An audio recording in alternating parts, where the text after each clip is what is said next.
Welcome to the Alpha Build Podcast, your daily dose. Well, daily in the sense that, there's a day that you listen to it, and this is the day. But and that's only twice a month. Yeah. But welcome to your daily dose of gaming conversation and news and stuff from unreliable sources. Who are not professionals. Yes. Welcome to your daily dose of guys talking about games. There are millions of other podcasts like ours, but ours is better because F you, that's why. It's just the best. I thought you were going to say because there's Twinkies. I do not have a Twinkie. I wish Dark I Side has donuts. I'm actually glad I don't have a Twinkie because I would probably eat it and it would not be that satisfying. Anyway, what are you here to Twinkie's talk one about? of those foods where it sounds good and then you eat it and you're just full of sadness and regret. Regret and is also the proper Twinkie. word. Be like, I'm getting fatter and dying earlier. I can just taste the diabetes kicking in. Yep. It's not just diabetes. Twinkies give you super diabetes. That's why it's the staple food of America. And Wilford Brimley. Yeah. Wilford Brimley says, eat all the Twinkies. Eat all the I Twinkies will. and get diabetes. Anyway, games and stuff. So, Gamescom happened recently, and there's been a bunch of announcements and things like that coming out. So one of the interesting things is let's talk a little bit about something called exclusivity. Oh. Yeah, it's a dirty word, but I thought it was exotic. Exotic? I thought it was erotic. It's not from, like Madagascar. I don't know if I'd call it exotic. Wow. Do you know where the word came from? Do you? I do. Maybe it did come from Madagascar. It came from my butt. Yeah. No, but anyway, so probably the biggest exclusive thing that got people all riled up was Tomb Raider. Yeah, Rise of the Tomb Raider, as it's being called. And it was going to be an Xbox One exclusive at first. With when they first announced it, there was no end in sight. It was going to always be Xbox One. Yeah. And I played the Tomb Raider for like the first game of the reboot. I don't know if that had a tagline after it or if it was just Tomb Raider. It's just Tomb Raider. But it was good. It was good. It had some few flaws, but every game does. It suffers the Uncharted flaw. Yeah, but it was solid. It was a solid game, and I was looking forward to playing the next one. And then it's like, nope, you have to have an Xbox. And I don't know. Okay. It Can just I seems go like off it on my makes- rant a little bit on this one? Yeah, go for it. Okay. What Rant bothered me away. the most is people ask the CEO of Crystal Dynamics, which I think that's the company, isn't it? Crystal Dynamics? That does Tomb Raider? Do you guys know, or am I alone on this? You're on your own. Okay. I don't Yeah, I know don't know. who Sorry. I think that's makes right. it. I just know that, what is it, Squeenix has the publishing Yeah, rights Squeenix to it. Publishing, yeah. And they said, why would you go exclusive on a Xbox that has the least number of fan base users on it? Basically saying, why are you being dumb? And he's like, oh, well, we're doing this for money reasons. We need to maintain a profit. And I'm like, Money reasons. That's the reason to not be exclusive, because No. the most number of people have the option to buy your game. Yeah, and like Ben Kuchera on Polygon, which you should never read. It's a terrible gaming news site. But they were talking about how, oh yeah, it's actually good for business because they give you guaranteed money. But I'm like, like most of your users are other places, people. I don't know. Well, And it's like, what about sorry. brand damage? Like from doing that? I understand there's probably some contract there that's giving them a sweet little incentive, and I understand that there's a cost to making your game port to multiple systems. Like, I understand that's not something that's just free. But still, Tomb Raider did phenomenally well, at least to the American eye. It was a huge success, made tons of money. Square Enix Apparently thought it otherwise. was terrible. Yeah. Yeah.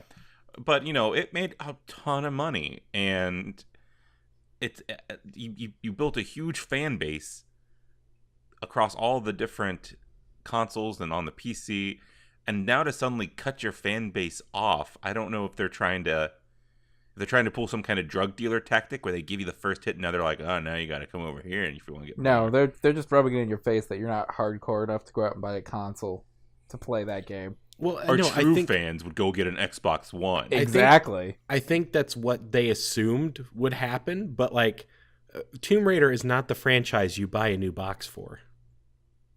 Like Maybe Well, it is. I don't think almost any game should be anymore.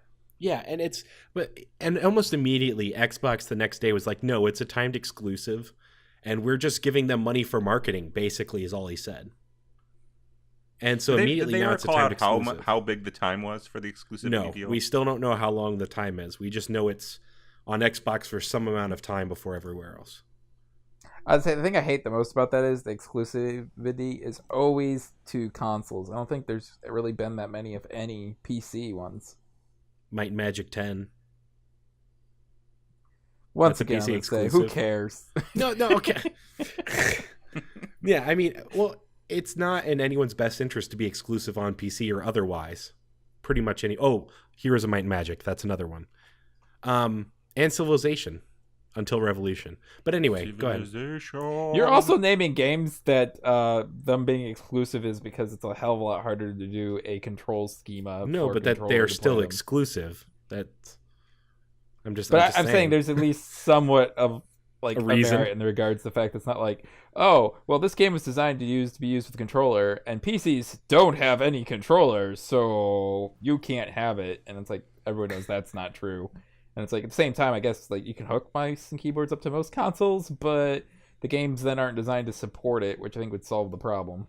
Yeah, but what was I talking it's- about now? What was I going to go on about? Exclusivity, blah blah blah blah. Yeah. Exclusivity? Yeah, that's what we're calling it Okay. because I we're forget. fancy. It's But- exclusive. Well, I guess the part that bothers me the most is you're literally making it exclusive on the console that is not even a fourth of the market that game is going to sell in. That's the funny part. PS3's outsold Xbox, or PS4's outsold Xbox One's by almost a 4-to-1 ratio. But do we know that the majority of the people who played, or so let's not look at it, the majority of the people who played it, the majority of people who bought it when it first came out, were they not on Xboxes? If I Yeah, remember right, interesting. I thought that the most people that bought it were on PC. When it first released. When I don't know about first, but I'm talking about overall. You know, when that's it's first See, interesting. released, I don't know. and to me, that's where the only argument comes in for them for doing any sort of exclusivity with it, is if you can conclude that, hey, the largest number of our fan base that will buy this at the retail value is for this, then we're going to release it for this first to increase and pay for the game as soon as possible. Yeah, I could see that because especially like for me, I know I tend to wait till something goes on a Steam sale, which is usually 6 months after it comes out, you know, and by then maybe the exclusivity deal's over, and I don't really notice either way. Yeah, and I think they know the PC landscape right now is a lot of mostly centered around deals like that. There are still a maybe lot of it's people actually a that good buy idea. games. There's still a lot of people that buy games day one on PC. It's just where you get a majority of your sales is afterwards in the sales for PC market. Yeah, it's interesting. So, I wonder. if anything, that just points to the fact that don't ignore the PC market. Make your ports for PCs. Just understand that you need to have already made your money back. Oh, speaking of terrible ports, we didn't say terrible ports, but we said ports, and that's enough for me. Because you have a very strong opinion about how bad this was. No, I tried to play the last Remnant. Oh. I have heard nothing but terrible things, and that's why I've refused to buy it. That being said, I'm not sure I don't own it. Let me tell you a few more things. It's the port is just awful. Like I'm sure it maybe handles well on a console, but like trying to do anything on the PC side is just ridiculous. And Okay. when I started playing it, the music was blaring, and there was like no volume control, and it's like, no, just deal with it. It's just like, oh wait, You're do you gonna have to to get in turn the game down your first? universal volume. Yeah, Not you in basically have game. to go into the Sorry. game to change the volume. Yeah, Like you have it's to not in start a all new the game. audio settings and Oh, everything oh my else. god, that makes me think No. of games where they've got like the separate settings screen that you have to launch before you launch the game to make any changes. So if you decide you're in the middle of the game, you need to change something, you have to quit the game to go launch it. Yeah, YS does that a little bit. Yeah, It is some of the that's the memes. port thing. So like if it's a port like that came a lot long later after the game had been released, it doesn't bother me as much, but it still can be really annoying. Oh my god, my last Remnant story was I got into, one of those supposedly huge massive battles with 30 people or more, and then you realize that it's really only 4 teams that you're really managing. So you're still just basically have an RPG party. But then like there are times when you can counter attacks with a button press, but if you're using a keyboard it still gives you the Xbox keys. So I you think have no that's idea like what the worst sin. you And have the worst no part idea about what it to is like press. I know you. I was gonna say you've both seen games where they do it really well. I've had games where it's like I can be in the middle of playing with a controller and then suddenly I start playing with a keyboard and it switches. Like Yep. it's smart enough to know that hey, you're no longer using your controller, so here I'm gonna give you these cues for a keyboard. Or if I Hitman switch the Absolution controller, does that. so I know there's a few out there that have done it. It's completely possible. I just don't know why they don't all do it. Well, and I think that actually comes down to your talent level. Like a good programmer will program such that it's easy to switch between the input types, and will program with the anticipation that you need to have multiple different inputs. Whereas it's quicker to just program for a single system, and then you don't have to build the robustness in. So it's like I don't know. Yeah, but either way, it's one of those that it takes more time to do it right, and it takes a talented, more skilled engineer to kind of be able to I'm get not that sure stuff it's set up more properly. skilled. I just think it's someone realizing that that's an important feature that people. And I know it's PC really only related, but that people really do appreciate when it's in there. Yeah. All right, back to the original game you were complaining about. I It don't just remember the name of it.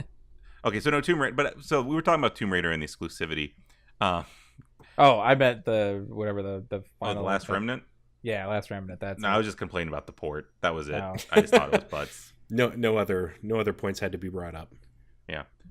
No, Other than what else I don't wanted to bring play up though because- was about yeah. I want to talk about some other stuff with the exclusive stuff, because you're seeing a lot of actually games nowadays that are like maybe not making the entire game exclusive, but they make certain features or quests or items exclusive, like The Witcher 3, which is going to be coming out in February, I believe. Yep, February. Have exclusive items that you can get, but only if you. Now this is like out of game items, physical items that you can get, and exclusives for like if you buy the Xbox stuff, and you can't get it if you buy like the PC stuff or the. Oh my the god, they did a PS4 bunch stuff. of that stuff too for like if you pre-order at this location versus pre-ordering at this location. One Yeah. of the most anticipated games for me coming up is Shadows over Mordor, or Shadows Yeah. of Mordor, one of those. Depending on where you buy it, you get a different upgrade to your character, and Steam included. And really all they are, it's like the same bonus on each of them, but it's how it does it that's different. And I just find that funny. Along those lines, the Middle Earth Shadow of Mordor actually has the PS4 exclusive missions. Yeah. Most of And the time, it's- though, those never stay exclusive, and they eventually be transferred, and then other people have to pay money to get it. But honestly, I've never played an exclusive mission that was good, and a good reason for that is Assassin's Creed did that all the time on PlayStation.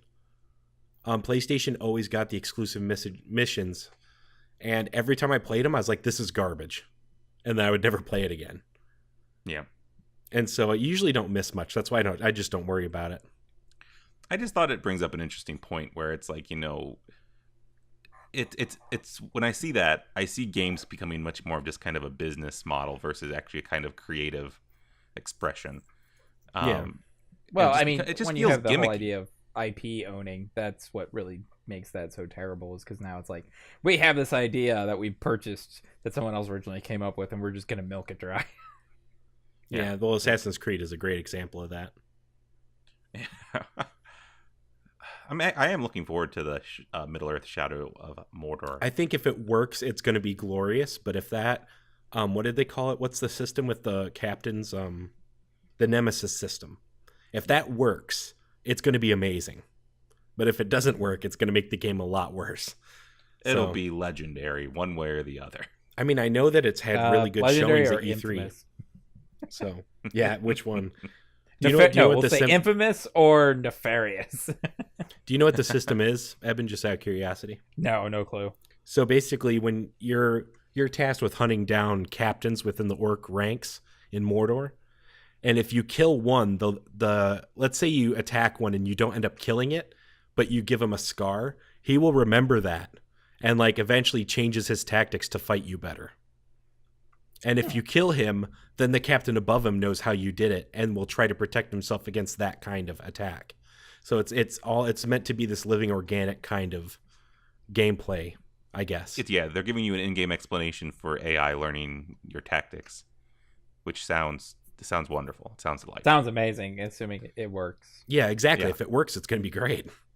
That makes me think of the idea that I think there's room for. So you know how there's a I would say fairly decent divide between people who consider themselves hardcore gamers and casual gamers, but I think there's a way to like connect both of them. If a game makes some aspect inside the game controlled by the actions of people who are playing a more casual style game, so like depending on the way that what they do determines how it affects the actual main game. Exactly. The casual players are like the peasants, and then you have your hardcore be the heroes. I wasn't thinking necessarily exactly that extreme, but I mean that is more or less kind of like it. And then see, and then the whole thing. The item inventories in the shops you go to are all dictated by your casual gamers. And if they farmed enough stuff on Farmville. your game's economy is based on how many grapefruits were farmed. There aren't even grapefruits in this game. Well, I guess you're screwed. Yep, your quest in game are all dictated on Farmville. Oh Jesus! The supply and demand curves. You know, a quick side note. I remember Makes when me think of what DLC quest or whatever. Yeah, that's a good game, but it's really quick. But it's only a one playthrough. That's my problem with it. Hey, Gol, you remember when me and your brother were playing Farmville like a long time ago? It's probably 4 years ago, and we created it was more than 4 spreadsheets. Years, I hope we created spreadsheets to maximize our fruit farming ability. Maximize the productivity, and that's how we felt. That's how we felt we were better gamers. That's how we sold it to ourselves.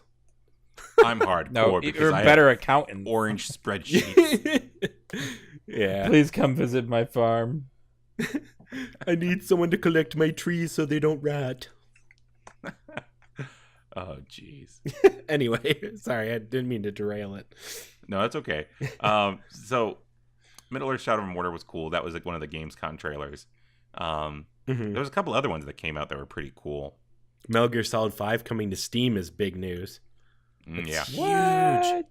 Metal Gear Solid 5 is going to be on Steam. How about you just port all the other ones and we'll call it an even? Well, I think this is a test because people petitioned for Metal Gear Solid 5 to be on Steam. And this is Konami saying, make us believe that you meant it. That's what I feel like it's because put your money where your mouth had some good success with other games they put on Steam? No, they haven't put out a lot of things on Steam. What do they? I'm gonna look it up. I'm gonna look it up. Revengeance on Steam. Revengeance sold very well for them on Steam. But I'm trying to think of what else. But Konami was made by Platinum. That game's crazy. Konami. Castlevania.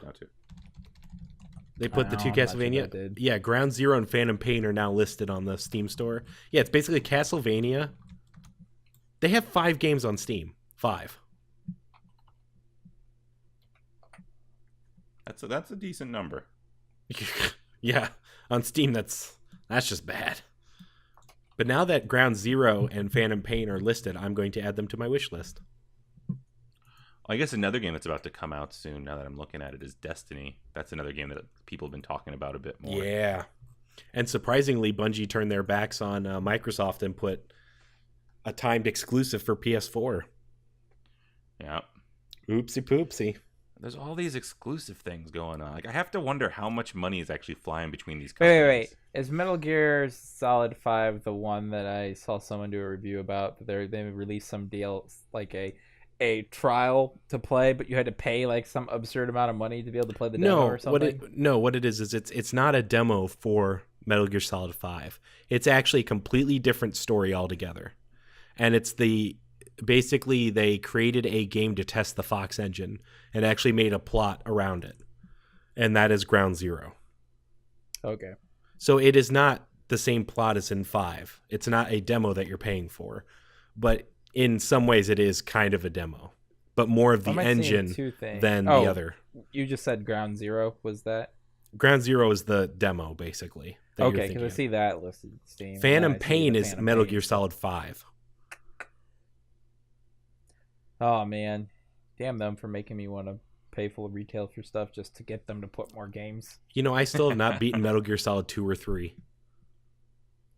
I haven't played any of them. That's sad. Vengeance, but Metal Gear Solid's really good. I beat Metal Gear Solid 4 as well. But the problem is, like, the plot goes all over the place. And it's like, if you want to play Solid Snake, you play Metal Gear Solid 2 and 4. But 3 is Big Boss. Oh, who cares? It's basically the same character. I like 3, though. No, it's not. I don't need a coherent plot. I mean, I enjoyed Fully Cooley, so. Well, it's more of like each one is its own coherent plot. You know what I mean? What are you saying about the plot? Yeah, coherent. I don't really need a solid coherent plot. I like Fully Cooley, so it's like as long as it's. You're saying Fully Cooley doesn't have a solid. Oh my god, plot. That was so funny. It doesn't have a coherent plot. It does not have a coherent plot. It doesn't. You know, you can argue all you want, but I mean, don't get me wrong. I can give you all sorts of inner hidden meaning, but to the average viewer, it's like, what the? Well, no, it doesn't have a direct, delivered plot. It's more of an allegory, which is meant to be kind of cryptic in itself anyway. Yeah, so I love it. I love it to death. Yeah, it's a great anime. But anyway, what else? So what would you say is the game you're most excited about coming up? Oh my god, I know. Well, I don't think Eban has an answer. I don't think Eban has an answer. The game I was most excited about, I actually paid full retail for. I already got, which was Dark Souls 2, and I've still yet to finish the damn thing because I don't know. I just haven't been in the mood to play it again. Yeah. Did it crush your hopes already? No, it's because of some of the things they changed. It was the level design. While it makes sense, I think, for a lot of the stuff they did for improving and getting a broader audience, it didn't play the same to me as the first one. And I think it's because in the first one you get so crushed at the start. It's just so like demoralizing. But as you slowly start gaining stuff, then you get to a point where you just like plateau faster than the curve on the game. So you just start like racking through stuff, and it's just so satisfying because it's like you've figured out the mechanic for the game, and it's never going to be exactly the same unless they completely change the mechanics in the second one, which you don't want either. But I got you. Yeah, the biggest thing for me that I like, my favorite thing was the level design in the first one. It was so good because once you learned levels, you learned ways to get around levels faster, the shortcuts, how much of it just like intertwined back in on itself. So the first real camp that you got to and stuff is like central to the game, so it's like almost everything goes out from there. There's a few things that are kind of like more tangent off the beaten path to get to, but for the most part everything kind of like came back to the one central area, and I loved the level design. It was fantastic, and you lost that by them putting in the ability to teleport between camps really quickly in the second one, so it wasn't as needed because you can just kind of go wherever you want whenever you want. But I can totally see where it made it a little bit more broad appealing. So Coolsies. Well, William, what are you excited about? Okay, I'm kind of the Steam whore, I think, out of the group. I'm actually really excited for The Witcher 3. I'm really excited for The Witcher 3 personally. They fixed all my combat issues from 2. So that's good. That'll be nice. Really excited about Metal Gear Solid 5 now that I can play it. Far Cry 4, also good. The Witcher 3 trailer made me super excited. It's because it looks so much better than what they've been. One of my problems I had with 2 was that you were this legendary hunter of mythical beasts, and you're supposed to be the Witcher, and you make all these like werewolves and things. You just go up there and slap them upside the head. But when you actually play the game, like the weakest of all these like fantasy creatures, the Neckers, they just wreck your they wreck your shit. That's what they do. And it's just you're just like, oh my goodness, I thought I was good. It's like, nope. Yeah, in this game you're fighting werewolves. Is that the trailer you saw, the Lycanthrope trailer? I saw one. Yeah, that's one of the ones. There's a couple of them. Yeah, that's the good one. But but in Witcher 2, there's the Neckers, but then like each zone has like one type of monster you fight. Like there's like the spider things, there's the harpies, and like the Neckers. Like those are like the three things you fight. Like, and you have an occasional, like there's the troll, there's the Kraken kind of thing. The Kraken was so good of a fight too. That was the best part of Witcher 2, almost, in my opinion. Like there's such an epic fight. It felt so good. That was appropriate to that's what I expected The Witcher to do.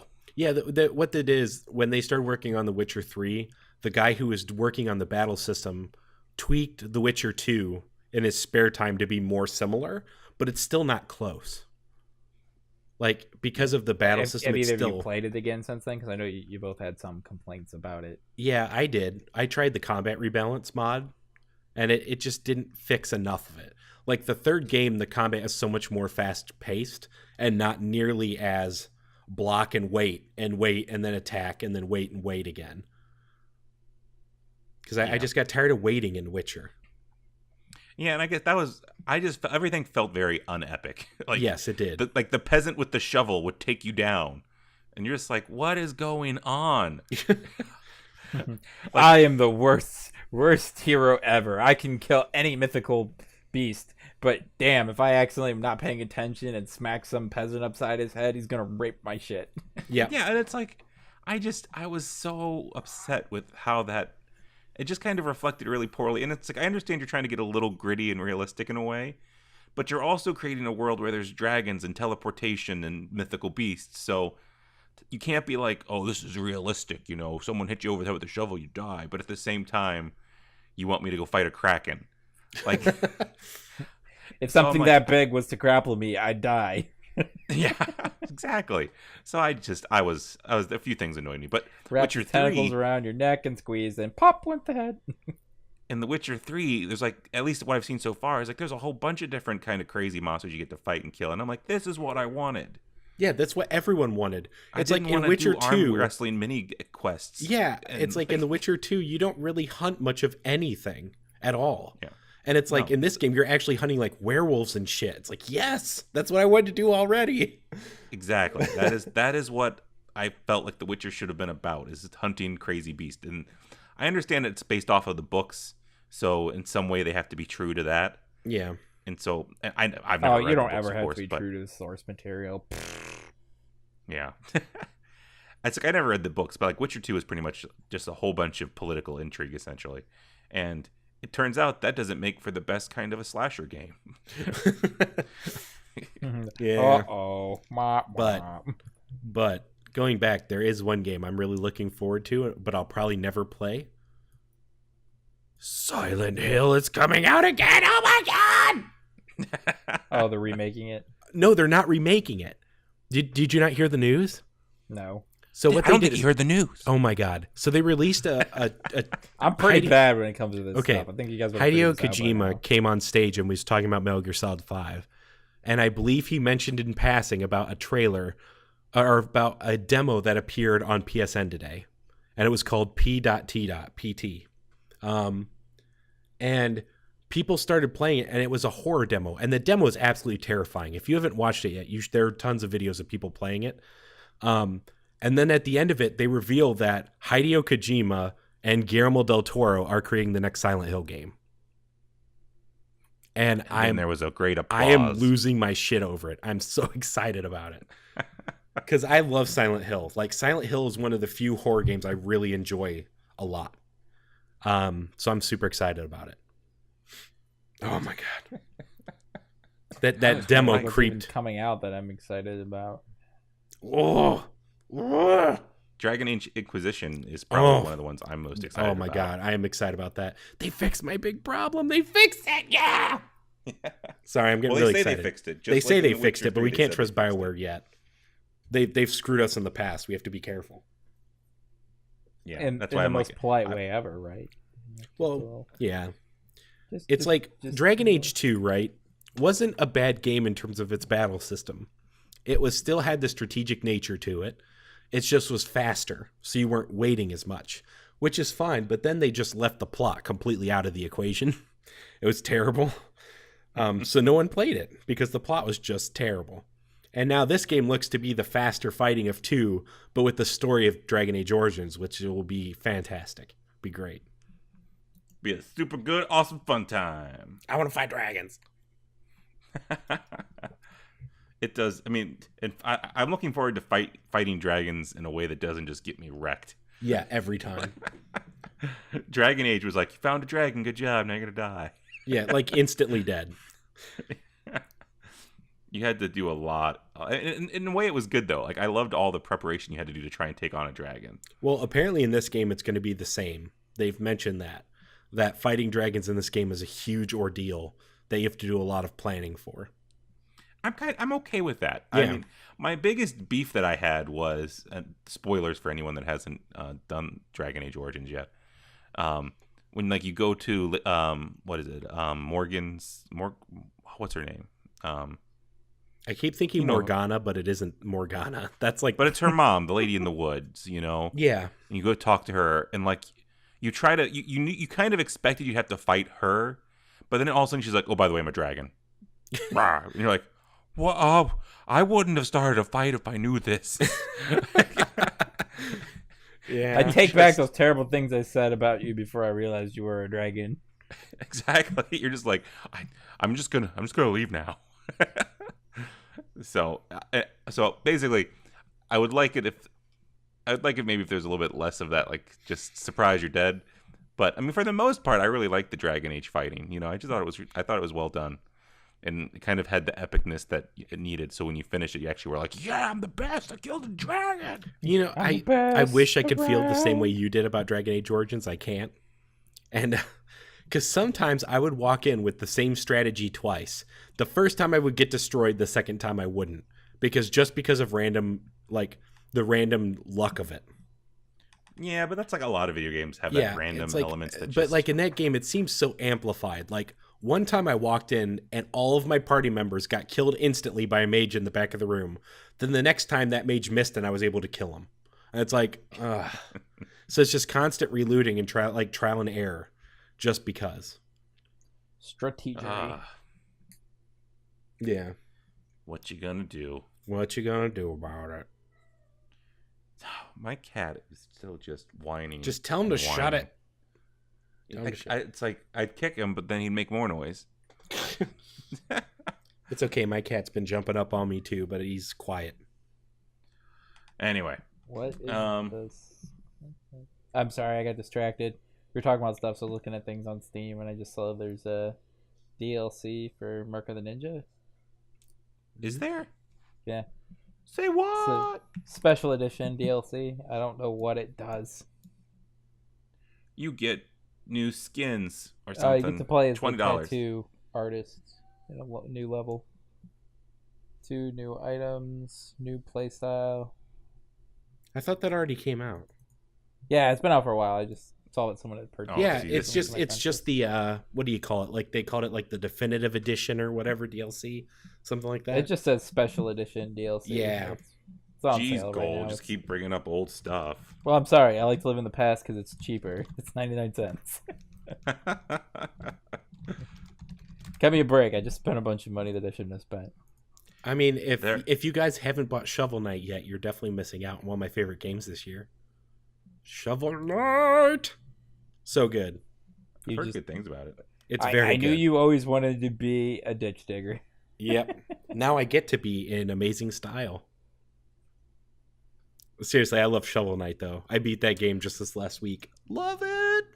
So, question. Is that multiplayer or single player? Single player only. Gotcha. So, like Shovel Knight, I'm gonna play it here soon. It's on my list. I'm just kind of waiting for it to go on sale. Mm-hmm. I have a question about a game though that I don't. It's supposed to be coming out soon. Okay. as in like on the 26th of this month. But I don't think it's a new game, but it has a different name. And this is Metro Last Light Redux. Redo? Whatever you're calling it.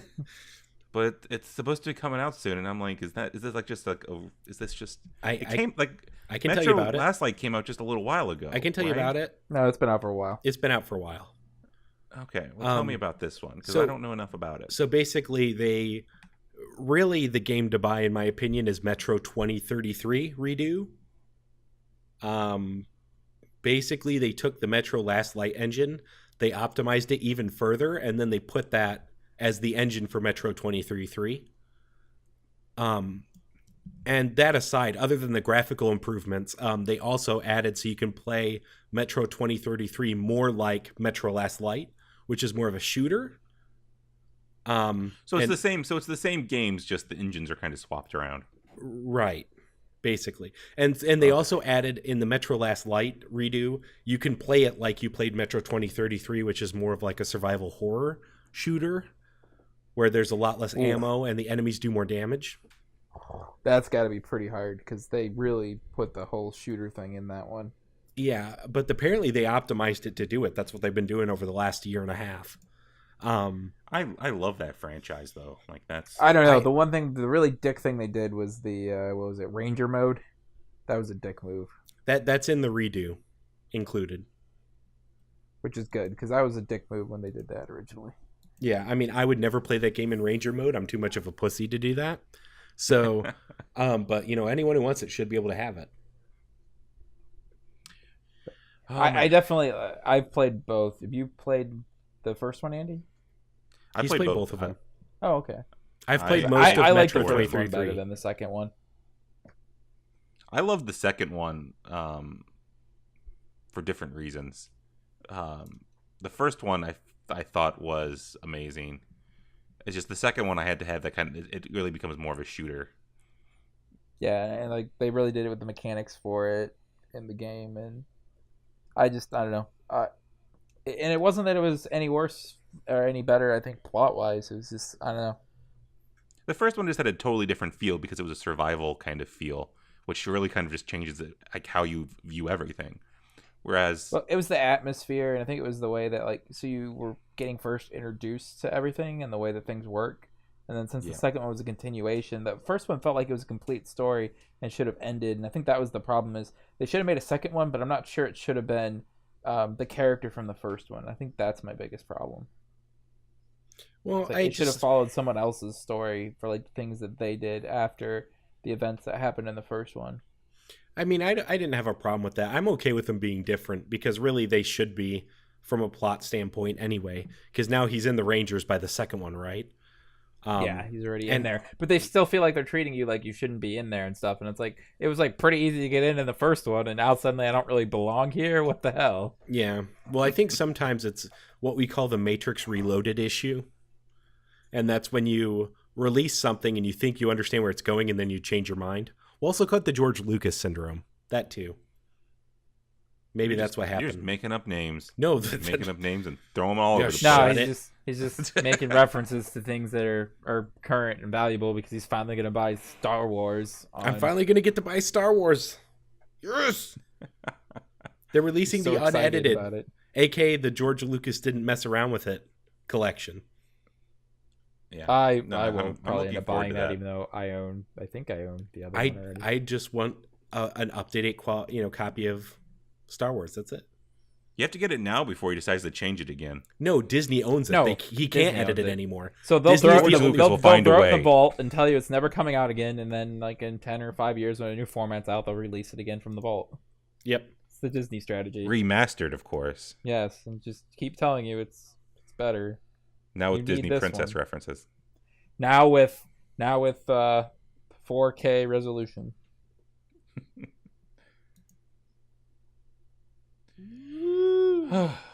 Tell you what, these days, I'm excited because basically in the next probably 5-6 months, tons of stuff's going to be coming out and it's going to be amazing. Tons of good stuff. Hopefully. We've been in a drought the past few months, dude. That's been bad. Really, it's been pretty much all year. It's just been 2014 is almost going on record as one of the worst years for gaming in a long time in terms of droughts and just not great quality games coming out.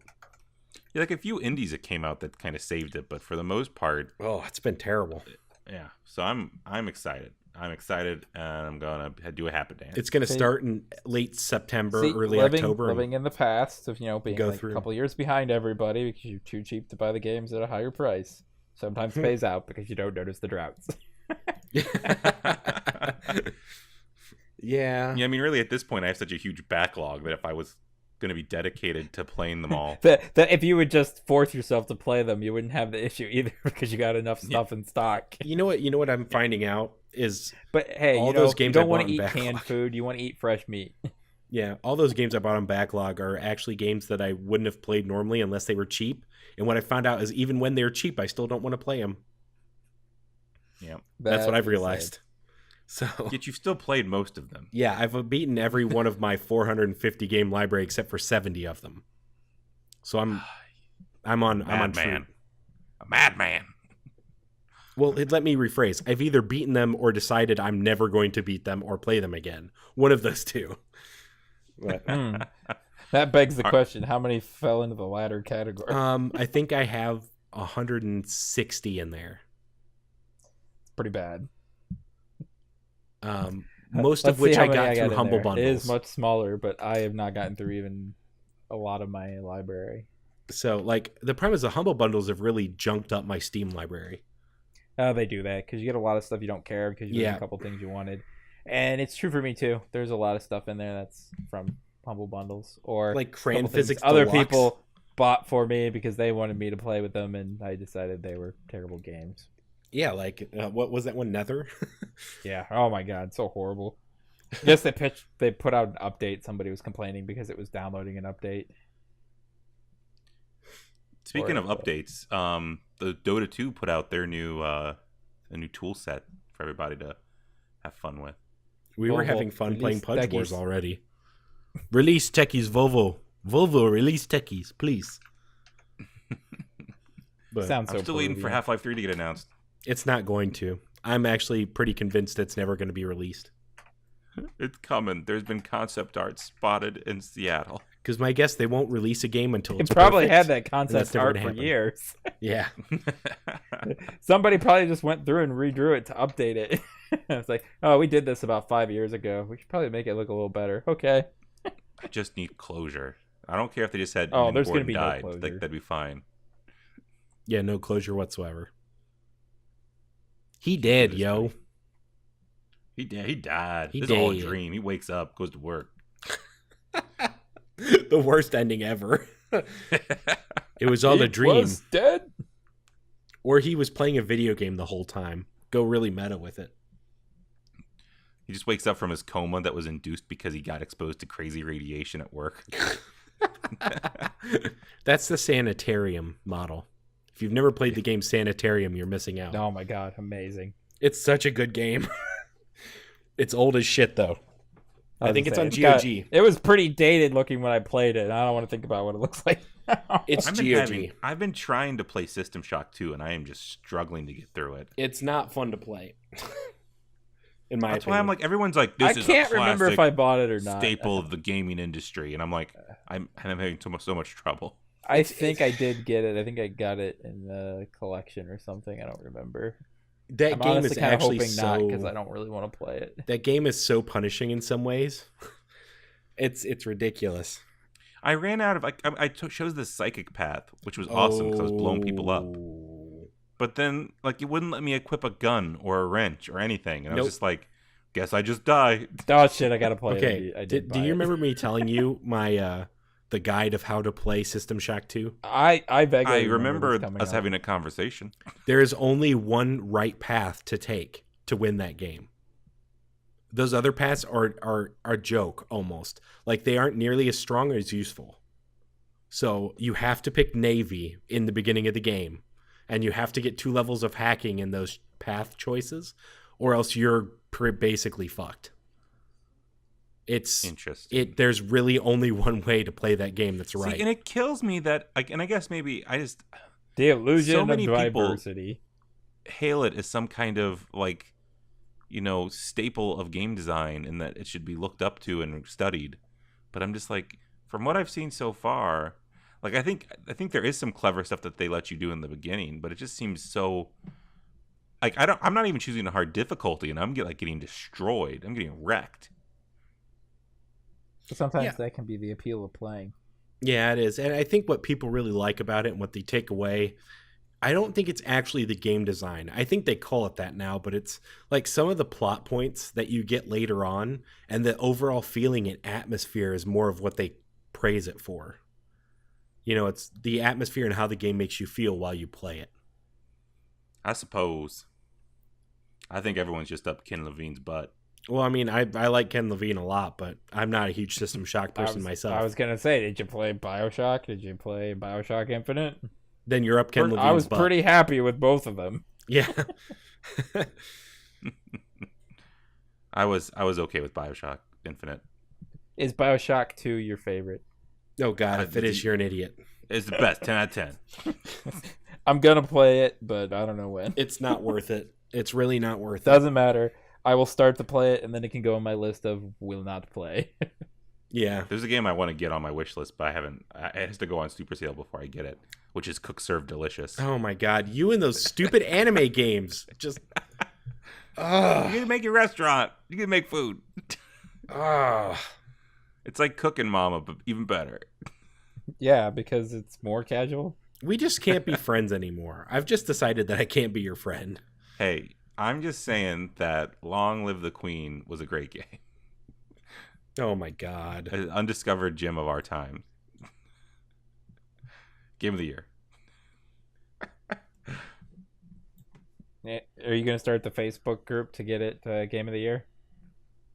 I don't need to. It's already there. I'm a member. You're a founding member. Yeah, I'm the president of the Long Live the Queen fan club. I just assume you're the president of the I Love Gorlock fan club. Well, that too. That's a given. Did I mention I have a YouTube channel at youtube.com/GorlocTheMad Gaming? And then there's also my channel, youtube.com/user/ Ah! 0-Bit Gaming is my YouTube channel as well. So I was trying to tone out Kadamus's. Shut it. You know what? Yeah, the final joke's on me. Surrounded. The final joke's with me because when I edit this, there's going to be, for some reason, a long beep in part of this episode. I'm just going to count on. I'm assuming it's the parts where I swear. Beep, beep, beep, beep. Well, this has been a blast, but I think we're wrapping up. Yep. Any closing remarks to make before we say goodbye for another time? I got one. Silent Hill, woo! That was terrible. It was Goldie, a something closing better remark, to say? It was a closing remark. I do not have anything better to say. I don't know what I'm looking forward to coming out, so there's nothing for me to just say, go buy this, because I'm not that excited. How are we supposed to get funding if we can't shamelessly plug things?